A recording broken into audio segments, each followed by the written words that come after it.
Всем привет! Меня зовут Юрец, с вами школа CrossStep. И мы решили запустить серию видеороликов о том, как настроить свой инвентарь, где что подкрутить, где что смазать, для того, чтобы вам хорошо и комфортно катилось на вашей доске, чтобы вы чисто радовались и кайфовали. Первый ролик будет о одной из распространеннейших проблем. Половина лонгбордистов с ней уже столкнулись, половина еще только столкнется. Опишу ситуацию. Бывает такое, вы едете и вдруг слышите, что вас преследует как будто бы какая-то чайка с характерным звуком. Вы оборачиваетесь, никого нет. На самом деле скрипит ваша подвеска, а точнее резиновые составляющие, которые в ней есть. Это бушинги и pivot cap.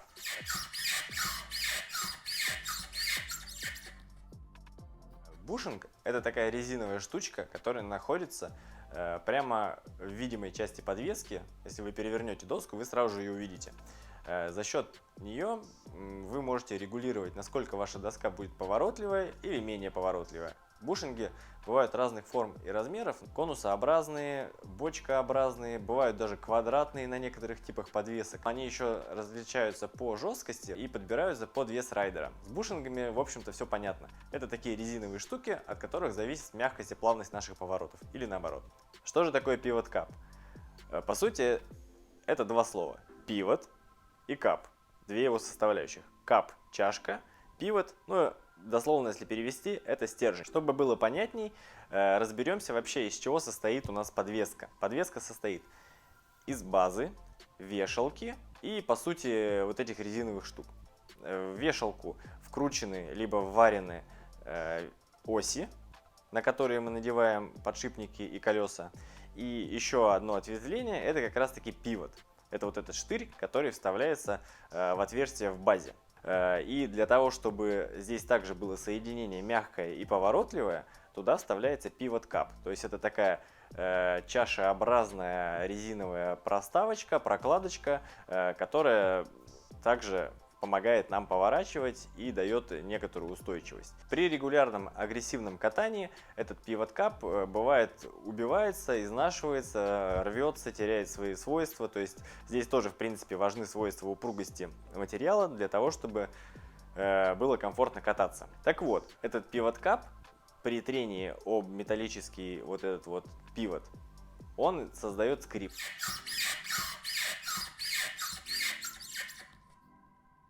Что же делать? Все на самом деле очень просто.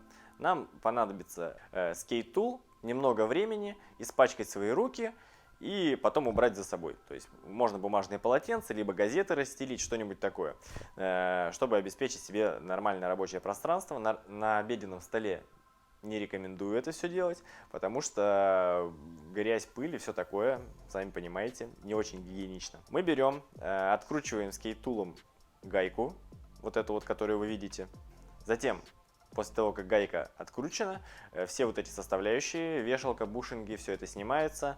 Дальше вы запоминаете, в каком порядке это все вы сняли, для того, чтобы в том же порядке потом обратно туда это все нацепить. Это важно, потому что бывает, что бушинги стоят разных жесткостей. К доске, например, жестче бывает ставят, а к дороге помягче бывает ставят.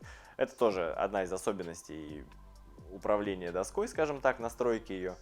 Но бывает, что и они одинаковые стоят. Это тоже как бы в зависимости от производителя и от того, как вам комфортней. Дальше мы все снимаем, протираем. Не нужно использовать какие-то специальные моющие средства, там ВД и так далее. Просто можно протереть, на самом деле, либо влажной тряпкой, либо бумажными полотенцами. Все излишки накопившейся пыли и грязи оттуда все это дело вымываем, вычищаем. В pivot cap мы после протирки салфеткой капаем маленькую капельку жидкого мыла или ножичком можно отрезать, точнее не отрезать, а стругануть такую маленькую стружечку мыла и туда запихать. Я обычно использую жидкое, кстати, мыло, гораздо проще это все туда в pivot cap запихивать. Далее мы вставляем pivot и вытираем излишки мыла. Нужно столько, сколько там осталось, то есть совсем чуть-чуть, потому что если тоже будет очень много, то будет все течь и будет неприятно. Дальше бушинги тоже можно натереть, например, сухим мылом и затем все собрать. И все, скрип прекратится. На самом деле бушинги не всегда скрипят, обычно только pivot cap, то есть это тоже 50 на 50. Как вы уже поняли, для того, чтобы все это дело сделать, вам нужно как минимум купить скейт-тул, если у вас его не было, либо использовать подбор своих ключей домашних, что тоже не у всех есть.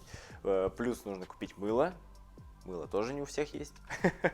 Нужно время, нужно пачкать руки и так далее. Если вы боитесь, что у вас не получится, или у вас нет ключей, или у вас нет места, где это можно сделать, или еще по каким-то причинам вы не хотите этим заниматься, то вы можете обратиться к нам. У нас есть услуга сервиса досок, где мы приведем ваш скрип в порядок, его не будет. Также мы сможем обновить смазку в подшипниках, и они будут крутиться как новенькие, если это еще возможно. Потому что бывают случаи, что они восстановлению не подлежат, только замене. О подшипниках и их сервисе я расскажу в следующем видео более подробно, поэтому подписывайтесь на наш канал, ставьте лайки, пишите в комментариях о том, что вас интересует. Мы постараемся ответить на все вопросы, снять на это видео по возможности и раскрыть тему, которая вам непонятна и интересна. Катайтесь с удовольствием. С вами была школа Кросстеп. Всем пока!